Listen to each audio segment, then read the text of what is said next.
El Señor te bendiga, amigo, hermano, que me acompañas en este día número 26. Ya estamos a nada de terminar este reto de 28 días en Hechos, encendiendo el legado. Te felicito grandemente y te invito a que sigas, a que continúes hasta terminar estos 28 días. No te rindas, tú puedes, ten ánimo.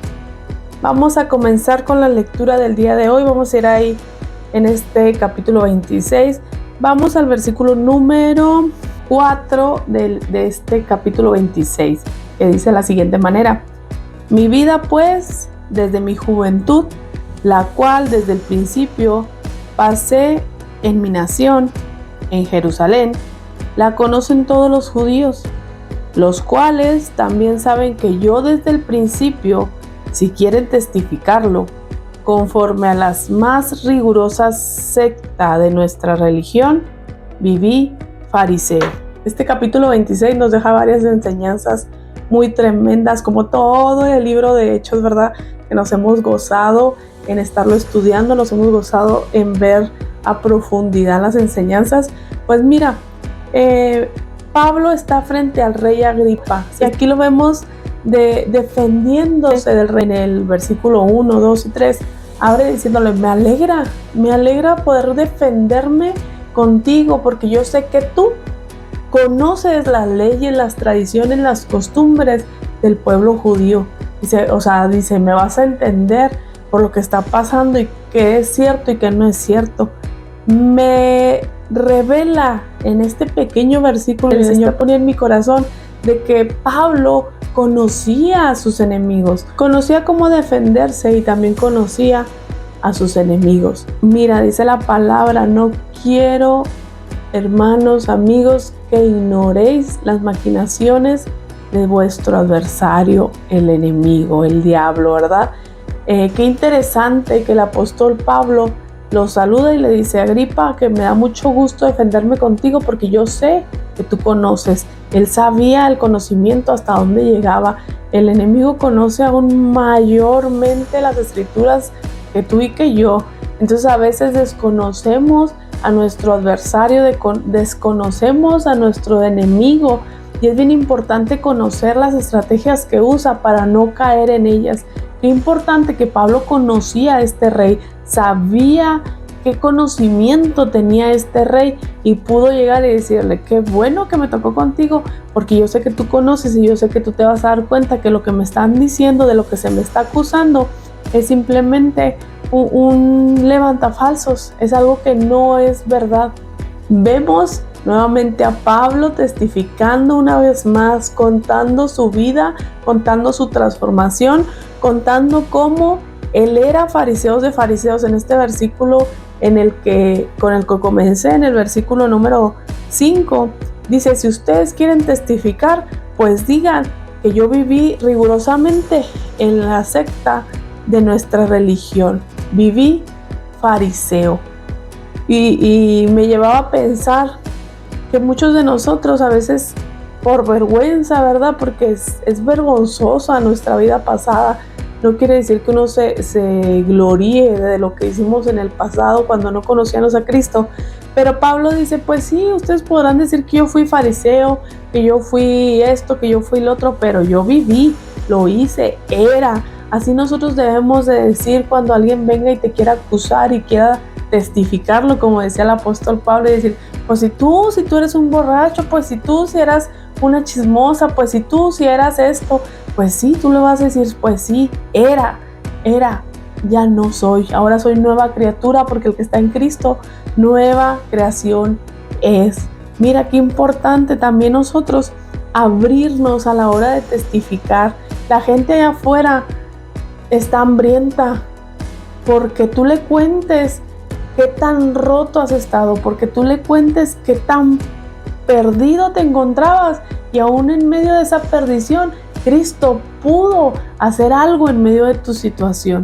A veces queremos darnos la de santos, ¿verdad? Que verdaderamente ser santo porque Él es santo, dice la palabra, pero tanto así que aparentamos una salvación inalcanzable para los que están allá afuera y dicen: no, ¿yo cuándo voy a poder lograr hacer lo que este hermano, lo que esta hermana. No, tenemos que mostrarnos tal y como somos y tal y como fuimos, testificarlo. Dice la palabra que Pablo empezó a testificar y decía, yo era fariseo, yo perseguía a los que trabajaban para el tal Jesús de Nazaret. Dice, yo consentía en su muerte incluso. Y empezó a testificar y a platicar todo lo que hacía.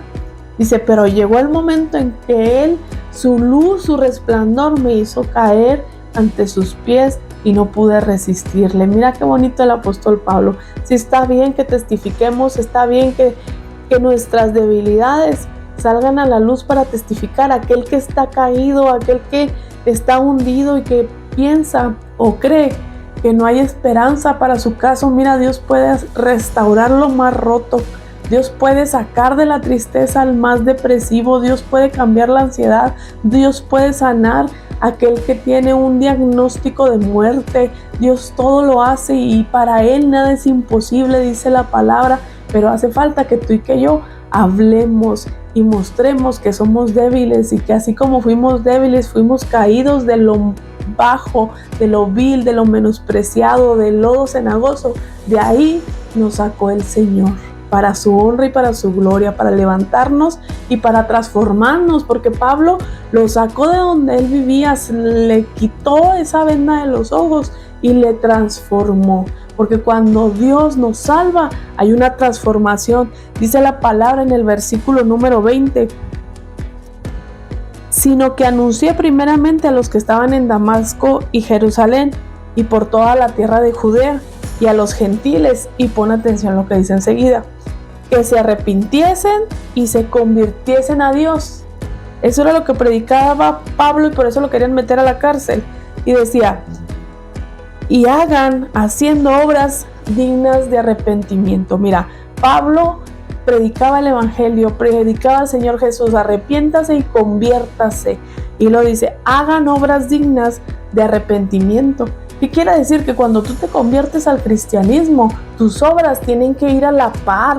No quiere decir que ya me convertí, ya hice una oración y ya voy a la iglesia los domingos, pero mis obras no hablan acerca de que Jesús me ha cambiado, de que Jesús me ha transformado, porque sigo y continúo en los mismos placeres y pecados. Si tú has venido a Cristo, pero no has abandonado nada de tu vida pasada, pues analízate, porque probablemente no lo has hecho. Dice, hagan obras dignas de un verdadero arrepentimiento. Cuando nosotros nos convertimos, así como Pablo dio una vuelta transformadora a su vida y dice que se convirtió de ser un sicario, de un perseguidor de cristianos, a ser un seguidor de él. Imagínate qué tremendo. Esa valentía la usó para la honra y la gloria del Señor y para dar testimonio y para dar fe de que Dios transformaba vida y transformaba aún el pensamiento más religioso, aún el pensamiento más cautivo y más entenebrecido. El Señor lo puede cambiar, los puede transformar. Tan tremendo el testimonio de Pablo, que dice que Festo al último, ahí en el versículo 24, le dice, estás loco, Pablo, las muchas letras te vuelven loco. Sin embargo, literalmente viene así en la Biblia, la palabra de la cruz es locura para los que se salvan. Imagínate si estamos locos por Cristo. Pablo platica que después de que él se convierte, después de que él lo transforma, dice que Dios le da una misión clara y dice en el 18, para que abra sus ojos, para que se conviertan de las tinieblas a la luz y de la potestad de Satanás a Dios, para que reciban por la fe que es en mí perdón de pecados y herencia entre los santificados. Esa fue la misión. Yo quiero que vayas y le prediques a los gentiles, para que les abras los ojos, para que les quites la venda, para que los traigas a la luz, aquellos que están en tinieblas, aquellos que están azotados por el enemigo, sean rescatados, sean libres y tengan el perdón de sus pecados.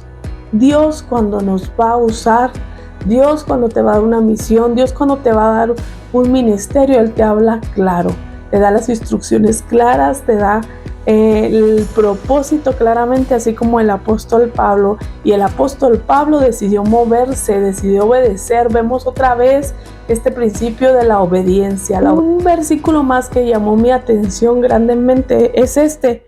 Dice en el versículo 28, Entonces Agripa dijo a Pablo: por poco me persuades de ser cristiano. Mira qué bonito. Le dice: por poco me persuades de ser cristiano. No le dijo: por poco me persuades de ser católico, de ser testigo, de ser mormón. ¿Por qué? Porque aquí en Hechos vemos cómo la iglesia era llamada cristianos, simplemente porque los cristianos son aquellos que siguen a Cristo. Una copia, una réplica de nuestro Señor Jesucristo. Ese es un cristiano. Y le dice: por poco me persuades de ser cristiano. Y dice: está tan bueno tu testimonio. ¿Y qué me enseña esto? Que la palabra muchas veces confronta a las personas. Sin embargo, muchas personas, o la mayoría, deciden no comprometerse. Eligen no comprometerse porque estamos viviendo en un mundo donde no hay compromiso de nada. Ya no se ven los novios formales ni los matrimonios. Un novio, mejor soy amigo novio y puedo andar con quien yo quiera y no tengo un compromiso contigo. El matrimonio, ya no hay esa unión tan sagrada que antes anhelábamos como mujeres. Ahora no, pues mejor ni firmo porque después en el divorcio me va mal. Y no queremos, escapamos del compromiso. La palabra dice que Agripa casi por poquito y entraba al reino del Señor, por poquito y se convertía en Cristo. Y le dice Pablo: bien quisiese Dios que no solamente tú, dice, sino todos, por mucho o por poco, se conviertan, dice, fuesen hechos tales como yo. Y luego le dice: excepto estas cadenas. ¿Qué quiere decir? Que el Señor no quería, la realidad de las cosas es que no quería que el apóstol sufriera esta tribulación y estas cadenas. El Señor no quiere nuestro mal. Dice la palabra que Él tiene pensamientos de paz y no de mal para nosotros, pensamientos de bien y no de mal. Mira qué bonito que es el Señor. Dice: quiero que se conviertan, pero que estas cadenas no las carguen, sino que sean libres. Tristemente, Agripa se quedó por ese poquito fuera del reino del Señor. Algo detuvo a este rey para que él se convirtiese. Y esta es otra enseñanza muy poderosa. Nos habla de que el cristianismo no se impone. El cristianismo es una decisión personal. La salvación es personal. Tiene que ser un convencimiento en nuestro corazón de pecado. Tiene que haber una revelación a nuestro espíritu, y ese solamente lo puede dar el Espíritu Santo. Él es el único que nos puede convencer. Así que el cristianismo no se impone. Pablo no llegó y dijo: no, te tienes que convertir porque ya te hablé. No, déjate de eso, amigo, hermano. Tú cumple con la comisión, que es llevar el evangelio, y Dios, el Espíritu Santo, es el que va a convencer. Tremenda enseñanza del apóstol Pablo. En todo este libro de Hechos vemos al apóstol Pablo enseñándonos la fe, una fe verdadera. Verdaderamente seguimos al Señor a pesar de la tribulación, a pesar de la escasez, a pesar de ese problema que tienes que no se ha resuelto. Afortunado aquel hombre que a pesar de toda la tribulación, a pesar de que no ha visto ese milagro palpable en su vida, decide creer. Bienaventurados el que cree sin haberle visto, bienaventurado el que cree sin haber recibido su milagro. Y para terminar este capítulo 26, quiero que repasemos el versículo de memoria, que es Hechos 26:23, que dice de la siguiente manera: que el Cristo había de padecer y ser el primero de la resurrección de los muertos, para anunciar luz al pueblo y a los gentiles. Mira qué bonito versículo, porque el Señor tenía que morir para poder resucitar y para poder traer luz a la vida de aquellos que estaban enceguecidos, perdidos en oscuridad y sin ninguna esperanza. Gloria al Señor por su gracia, gloria al Señor por esa muerte, por esa sangre derramada en la cruz por nosotros. Tan agradecidos que estamos, gloria, porque nos dio salvación y nos acercó al trono de su gracia. Dios te bendiga, amigo, hermano. Recuerda suscribirte, darle like, comentar, compartirnos. Y si esto ha sido de bendición, coméntanos ahí abajo qué has aprendido, qué te ha gustado, qué no te ha gustado. Estamos aprendiendo, pero vamos a seguir capacitándonos y dando la excelencia para nuestro Señor. Amén. Que estés muy bien y nos vemos muy pronto.